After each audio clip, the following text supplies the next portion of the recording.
Rikthehemi në këtë pjesë të dytë ku do të qëndrojmë po në Kosovë, do të flasim për zhvillimet politike, për qeverinë e re dhe gjithçka që është parë këto ditë të fundit. Kam kënaqësinë të lidhemi drejt për së drejti me opinionistin politik Ezren Shala. Mirëmbrëma, faleminderit që u bashkuat bisedës.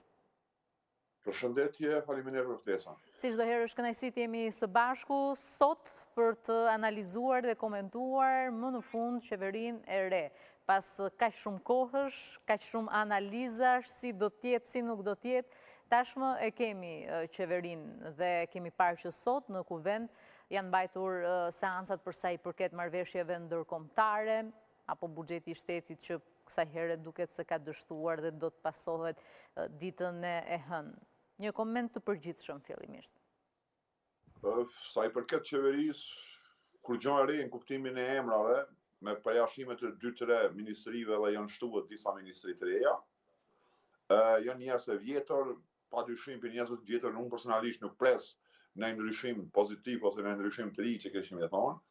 Sa i përket pjesës buxhetit është okay, ajo dështoj, jo nuk dështoj, po seanca la mu vazhdu për të thonën, sepse PDK-ja e deshi pak më shumë kohë për me lexuar atë projekt buxhetin, që është e drejtë, por çka është e shqetësuese për mua, nëse e keni përcjellë edhe ju që besoj po, gjatë kohës kur e lexoj kurthi ekspozein, para se me marrë votbesimin në Kuvend Kosovës, na premtoi disa ndryshime rrëndësore në disa aspekte, shëndetësi, infrastrukturë, arsim kret, ndërkohë ekipin që e prezantoi ishte çarak, tash një shembull për më të kapshme për publiku shqiptar atje, na tha që shumë projekte infrastrukturore kanë met peng pa u realizuar nga qeveria e kaluar. Edhe është vërtet që kanë met peng, madje në fazën fillestare. Atë do të realizojmë gjitha ato, plus asaj do të bëjmë tjera projekte të mëdha infrastrukturore, por ministri për këtë pjesë keni me pas Dimal Bashën. Imagjinoni sa serioz është premtimi.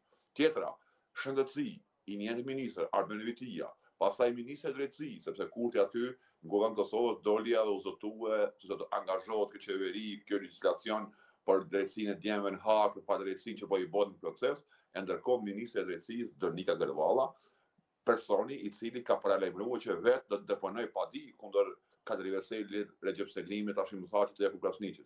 Pra jemi të folur nga njëra anë për premtime të mëdha, premtime që me kujt dëgjon ki qef me jetuar në epokën e Albin Kurtit, por nga ana tjetër, personat që i pasin ato projekte janë persona për një met pa aftë edhe jo adekuat për mi realizuar. Pra nuk pres ndryshim, janë i njëjti avaz, e keq që s'ka opozit, ju e pat edhe kur votu seanca për votimin e kryeministit paraprakisht kryetarit e kuvendit, edhe sot, unë tash më ka bëu zgjashme me dalluar sa parti shqiptare që mendojnë ndryshe në Kuvend Kosovës. Po doksi më ka një parti realisht sot, mënyrë që kanë nështruar PDK-n, LDK-n dhe AK-n, do këto këto 3 parti kanë aderuar te kurthi në kuvend. Pra jemi të folë për një sistem këtë unitar, ku kurthi udhëheq me e pa dëshirën e opozitës për me dhonë, ai po i mban peng edhe po i obligon me votu që çdo vet. Dhe kjo është një fazë e re kemi fut, që mendoj unë për te, përveç kirash, është jo është ndeshme për demokracinë.